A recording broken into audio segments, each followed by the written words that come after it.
अल्हम्दुलिल्लाह वस्सलातु वस्सलामु अला रसूलिल्लाह। सुवाल आयो है त तलाक जी नौबत अची चुकी है। हिकिड़ो छोकिरो आहे, हाणे माउ चए थी आऊं ई छोकिरो मुंहुं भेरो रखां, पीउ चए थो आऊं छोकिरो मुंहुं भेरो रखां। त सुवाल इन लेवल जो ऊभो आहे त तलाक थी वञे तंहिं पुॼाणा बचो तंहिंजो वारिस केरु, बचो कंहिं भेरो रहे। पंहिंजे माहौल माशरे में ई तलाक जी घणी कमज़ोरी आहे। पंहिंजा घर टुटनि था, क़ौमूं पिंड में विढ़नि थियूं, कोर्ट जा चकर खणूं था, अने तरह तरह जा मसइला ऊभा थियनि था तलाक जे टाइम। मुंहिंजे हिसाब सां निकाह खां पहिरीं जॾहिं पाण संग कयूं था त सोचे सम्झे क़दम खयो खपे। पोइ जेकॾहिं वीचारी को अहिड़ी अंधी मंडी चरई आवई त इनखे रेड़ियो खपे, सब्र कयो खपे। माण्हूअ में जेकॾहिं की थोरी घणी भुल आहे त बाईअ खे सब्र कयो खपे, अने बाई जी पण जिभ जेकॾहिं अहिड़ी ॾातरे जहिड़ी आहे त कंहिंखे माण्हूअ खे सब्र कयो खपे, घर टुटा न खपे।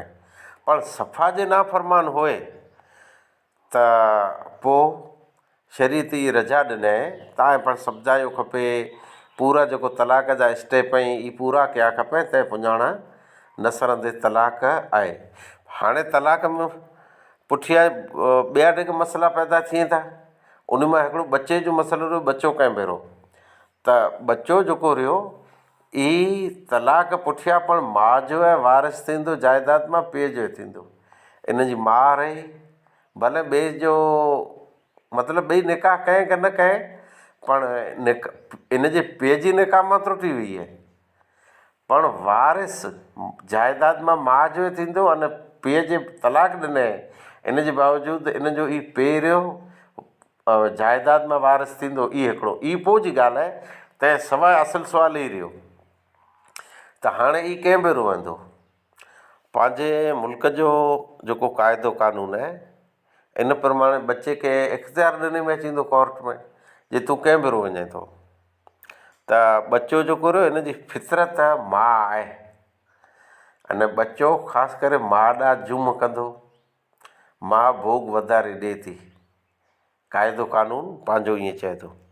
हाणे शरीयत प्रमाणे बचो जे नंढो आहे त हिन जी सारवार माउ ज कंदी, अने पीउ खे तलाक पुठियां पण ख़र्चो ॾियणो पवंदो। इहो एग्रीमेंट थींदो जे 12 महीना 2 वरे तो वटि रहे, तलाक थी वई, हाणे जे ॾूध पीतो बचो आहे त अच्छा। ॿिए नंबर ते इन जी सारवार जो मुंदो आहे, जे सारवार इन जे बचे जी हिफ़ाज़त केॾांहुं थिए।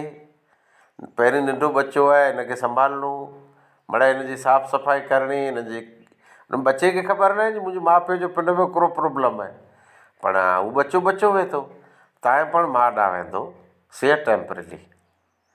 अच्छा, छोकिरी आहे तालीम तरबियत जो मैटर आहे, तव्हां टेम्पररी माउ ॾांहुं वेंदो।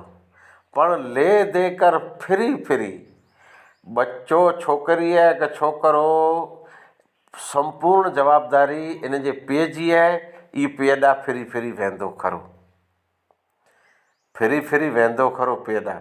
पोइ ईअं न जे पाण जरा गर्मा गर्मी कयूं था, बचो ॾियो न बचो आऊं सांडींदुसि न हू हलू सांडींदी न हमूं सांडींदी, पण पोइ हलू हमूं थोरा खे ॾींहं हिनखे तेल सुहिरा करे थी न साफ़ सफ़ाइयूं करे थी, पोइ हथु कढलाए थी, बचो पोइ छोरो थी रहे थो।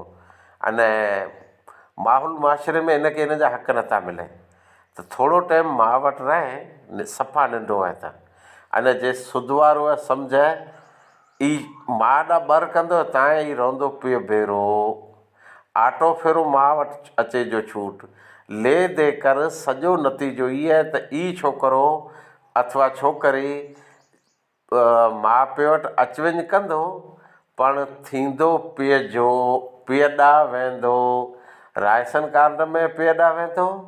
अने पोइ वॾो थींदो त निकाह जूं जवाबदारियूं पण पीउ जूं आहिनि, बीमारी ख़र्च उरलो परलो मड़े पीउ ॾांहुं वेंदो न रहंदो आहे पीउ ॾांहुं। अने छोकिरो जे आहे त तालीम तरबियत, छोकिरी आहे तालीम तरबियत मड़े संपूर्ण जवाबदारी पीउ जी आहे, अगरचे तलाक थी वई। आख़िर दवाना अल्हम्दुलिल्लाहि रब्बिल आलमीन।